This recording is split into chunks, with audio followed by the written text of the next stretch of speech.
Hey everybody, what's going on? My name is Dee. Today I want to share with you all my 5 main suggestions for finding and keeping a really great tenant. So whether you have a basement suite that you're going to be renting out or you have an investment property that you're going to be renting out to a tenant, I've just heard so many horror stories about really poor tenants, and I want to share with you all the ways that I was able to work around those hurdles and really find an amazing tenant and keep that tenant happy. If you're new to my channel, welcome. Thank you so much for stopping in.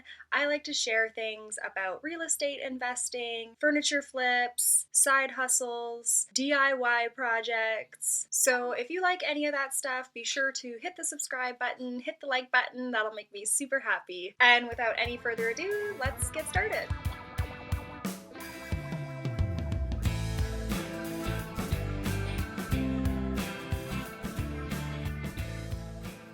My first and probably most important suggestion is all about your listing. So you need to take really amazing photos of your property and have a really good listing description in order to make your listing pop.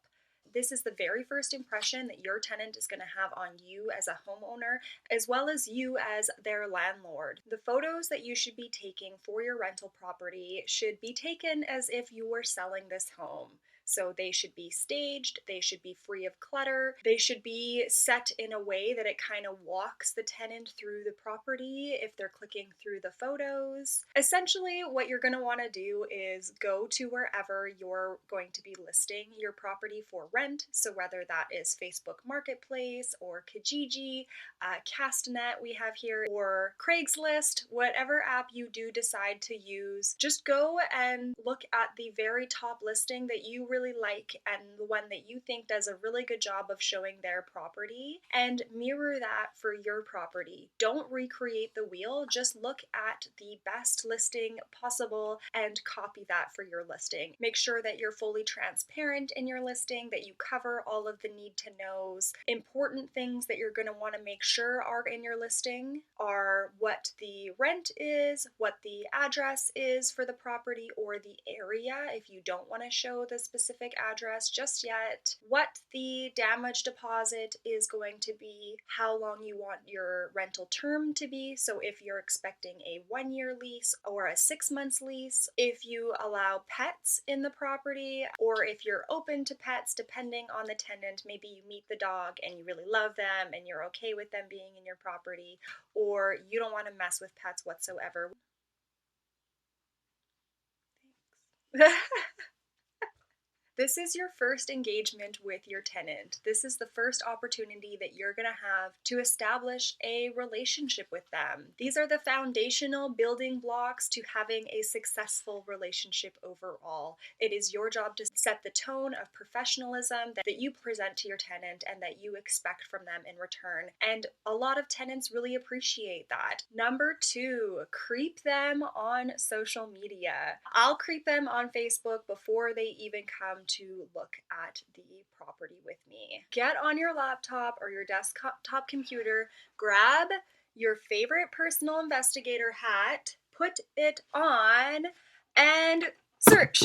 Search them on Facebook, search them on Instagram, search them on TikTok. Find out a little bit more about them, find out who their friends are, make sure they're all good people, that you value their morals, that you have a gut feeling they're respecting their belongings on their social media pages. Honestly, it's going to give you a great feel for who they are as a person. Okay, now that that's done, you can take your private investigator hat off and we'll look at number 3. Number 3, be transparent and honest with who you are and what you expect from your tenant. Be honest with them about the property. If you've had any issues with, say, the fridge or the washer and dryer, things that they can maybe potentially expect to go wrong. If you know about them, don't be afraid to share those things with your tenant. What you don't want is them to be coming to you with those things and you having known them, and then there to feel like that sense of dishonesty. That just isn't healthy for any kind of relationship, especially one between a landlord and a tenant. If you have that relationship of honesty and transparency, your tenant is going to feel like they can come to you when they need to and that you are dependable and somebody that they can rely on. Number 4, super, super important. Do what you say you're going to do. And this is something that we just need to be responsible for in our everyday life with absolutely everything, but it does not fall short when it comes to your tenant.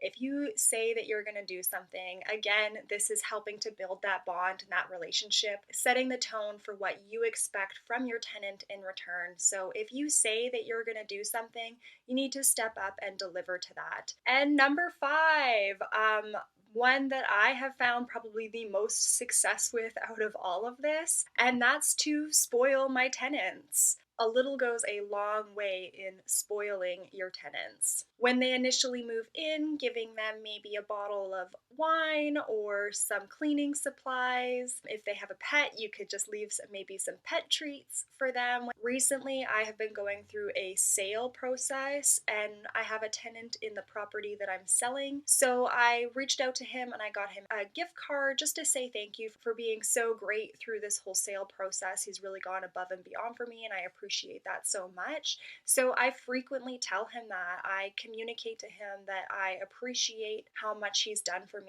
And honestly, I think just being open and transparent about those feelings and monetizing that with something small like a $10 gift card can really make somebody feel appreciated. And those feelings go a long way in making that relationship strong, where your tenant feels that sense of pride and ownership in taking care of your property and delivering all of that back to you in the end. So that is my 5 top things. What I do want to know, if you guys can let me know down in the comments, what are your top things for establishing those great, healthy, positive tenant-landlord relationships? What are the little things that you do to make your tenant feel appreciated? If there's anything that I left out or you feel like I underemphasized or anything like that, I would absolutely love to hear from you guys. So please leave your suggestions in the comments. Again, if you like videos like this, you like real estate investing, you like budget tips, DIY, saving money, hit that subscribe button, give this video a like. I do appreciate it so much. Did you want to come say hi? And this is Mason. Mason wanted to come say hi to everybody. Thank you. What's your tips for having a good tenant? What's a tenant? The guy that lives in our house, in our condo. You got any tips for my YouTube friends? But I have one what you already said. What's that? Subscribe to her channel and like. Smash that subscribe button. Oh my gosh, look at these paw prints on my chair. Odin got up on my chair here. Wow. Okay, thanks. Thanks everybody for stopping by. We hope you enjoyed this video and hope you have a great rest of your day. See ya!